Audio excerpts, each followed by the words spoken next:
আপনি কি কখনো বসে হিসাব করেছেন আপনার ব্যাংক অ্যাকাউন্ট থেকে প্রতি মাসে কত টাকা অটোমেটিক্যালি কেটে যাচ্ছে?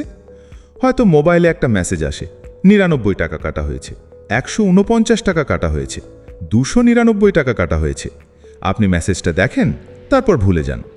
কিন্তু বছরের শেষে যদি সব যোগ করা হয়, তখন দেখা যাবে হাজার হাজার টাকা এমন কিছু জায়গায় খরচ হয়েছে যেগুলো আপনি হয়তো ব্যবহারই করেন না। আজকের পৃথিবীতে সাবস্ক্রিপশন আমাদের জীবনের অংশ হয়ে গেছে। আগে আমরা একবার টাকা দিয়ে কোনো জিনিস কিনতাম, এখন প্রায় সব কিছুই মাসিক বা বার্ষিক সাবস্ক্রিপশনের মাধ্যমে বিক্রি হয়। Video streaming, music, cloud storage, premium app, news portal, online course, gym membership, এমনকি কিছু ব্যাংকিং সার্ভিসও সাবস্ক্রিপশন মডেলে চলে এসেছে। সমস্যা হচ্ছে বেশিরভাগ মানুষ সাবস্ক্রিপশন শুরু করার সময় খুব সহজে সিদ্ধান্ত নেয়, কারণ তখন খরচটা ছোট মনে হয়। মাত্র ৯৯ টাকা, মাত্র ১৯৯ টাকা, মাত্র ২৯৯ টাকা। কিন্তু যখন একই ধরনের ৮-১০টা সাবস্ক্রিপশন একসঙ্গে চলতে থাকে, তখন মোট খরচ কত হচ্ছে সেটা কেউ খেয়াল করে না। ধরুন আপনার কাছে একটি ভিডিও স্ট্রিমিং সার্ভিস আছে যার জন্য মাসে ১৪৯ টাকা যাচ্ছে, একটি মিউজিক অ্যাপের জন্য ৯৯ টাকা, একটি ক্লাউড স্টোরেজের জন্য ১৩০ টাকা, একটি প্রিমিয়াম মোবাইল অ্যাপের জন্য ২৫০ টাকা, একটি অনলাইন লার্নিং প্ল্যাটফর্মের জন্য ৪৯৯ টাকা। সব মিলিয়ে প্রতি মাসে ১১২৭ টাকা চলে যাচ্ছে। এখন আপনি হয়তো ভাবছেন ১১২৭ টাকা খুব বেশি নয়, কিন্তু এক বছরে এই অঙ্ক দাঁড়ায় ১৩,৫২৪ টাকা, ৫ বছরে দাঁড়ায় ৬৭,৬২০ টাকা। আর যদি এই টাকা সেভ বা ইনভেস্ট করা হতো, তাহলে অঙ্ক আরও বড় হতে পারত। সবচেয়ে আশ্চর্যের বিষয় হলো, অনেক মানুষ জানেই না তাদের কতগুলো সাবস্ক্রিপশন সক্রিয় আছে, কারণ তারা একবার ফ্রি ট্রায়াল নিয়েছিল, তারপর সেটা পেইড প্ল্যানে চলে গেছে, কোথাও অটো রিনিউ চালু আছে, কোথাও পুরনো কার্ড লিঙ্ক করা আছে, আর মাসের পর মাস টাকা কেটে যাচ্ছে। অনেক সময় আমরা কোনো সাবস্ক্রিপশন ব্যবহার করি প্রথম কয়েক সপ্তাহ, তারপর আগ্রহ কমে যায়, কিন্তু সাবস্ক্রিপশন বন্ধ করতে ভুলে যাই। ফলাফল ব্যবহার শূন্য, খরচ অব্যাহত। এখানেই একটা গুরুত্বপূর্ণ প্রশ্ন আসে, আপনি কি সত্যিই প্রতিটি সাবস্ক্রিপশনের মূল্য পাচ্ছেন? আপনি যে টাকা দিচ্ছেন সেই অনুযায়ী ব্যবহার করছেন? একটি সহজ নিয়ম আছে। যদি গত ৩০ দিনে কোনো সাবস্ক্রিপশন ব্যবহার না করে থাকেন, তাহলে নিজেকে প্রশ্ন করুন, এটা কি সত্যিই দরকার? ধরুন আপনার ৩টি ভিডিও স্ট্রিমিং প্ল্যাটফর্ম আছে। বাস্তবে আপনি প্রতিদিন শুধু একটি ব্যবহার করেন, তাহলে বাকি দুটি কেন চালু আছে? অনেক পরিবারে দেখা যায় বাবা একটি সাবস্ক্রিপশন নিয়েছেন, ছেলে আরেকটি, মেয়ে আরেকটি, অথচ একটি ফ্যামিলি প্ল্যান নিলে কম খরচে একই সুবিধা পাওয়া যেত। সেভিং শুরু করার সবচেয়ে সহজ উপায়গুলোর একটি হলো সাবস্ক্রিপশন অডিট করা। একদিন সময় নিয়ে বসুন, আপনার bank statement, UPI history, credit card বিল, ডেবিট কার্ড স্টেটমেন্ট সব দেখুন।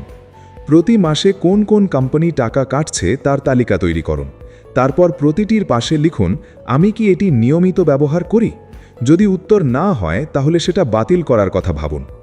অনেক মানুষ মনে করে, থাক না, কখনো না কখনো কাজে লাগবে। এই চিন্তাটাই সবচেয়ে বড় সমস্যা, কারণ ভবিষ্যতের সম্ভাব্য ব্যবহারকে সামনে রেখে আমরা বর্তমানের নিশ্চিত খরচ মেনে নিই। মনে রাখবেন, টাকা আপনার ভবিষ্যতের স্বাধীনতার একটি অংশ। আপনি যখন অপ্রয়োজনীয় সাবস্ক্রিপশনে টাকা খরচ করেন, তখন সেই টাকা আপনার ভবিষ্যতের লক্ষ্য থেকে দূরে সরে যায়। আরেকটি বিষয় হলো, ছোট খরচকে আমরা গুরুত্ব দিই না, কারণ মানুষের মস্তিষ্ক বড় খরচ নিয়ে বেশি চিন্তা করে।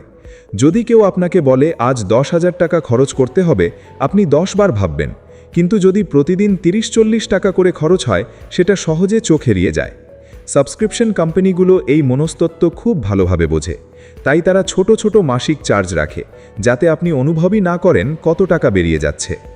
অনেক সময় দেখা যায় কেউ জিমের বার্ষিক মেম্বারশিপ নিয়েছে, প্রথম ১ মাস গেছে, তারপর আর যায়নি, কিন্তু টাকা তো কাটা হয়েই গেছে।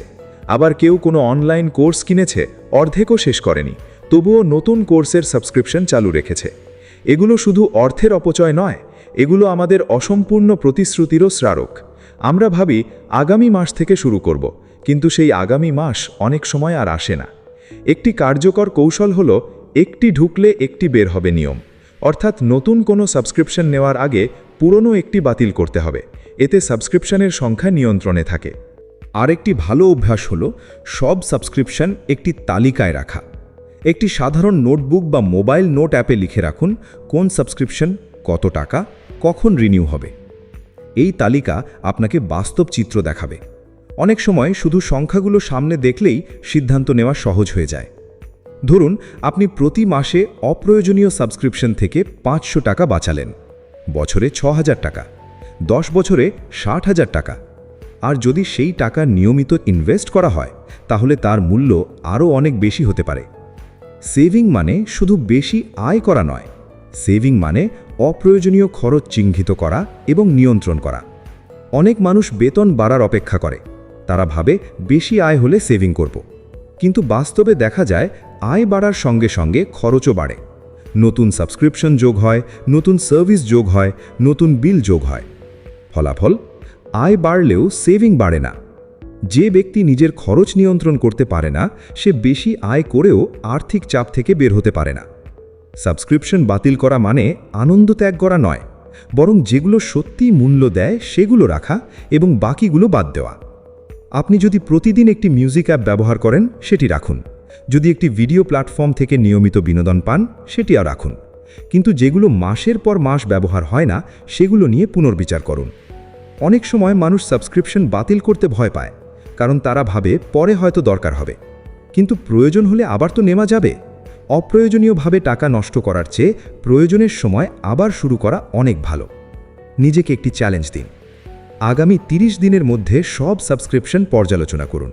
যেগুলো গত 1 মাস ব্যবহার করেননি সেগুলো চিহ্নিত করুন। তারপর অন্তত একটি অপ্রয়োজনীয় সাবস্ক্রিপশন বন্ধ করুন। প্রথম মাসেই হয়তো 100 বা 200 টাকা বাঁচবে।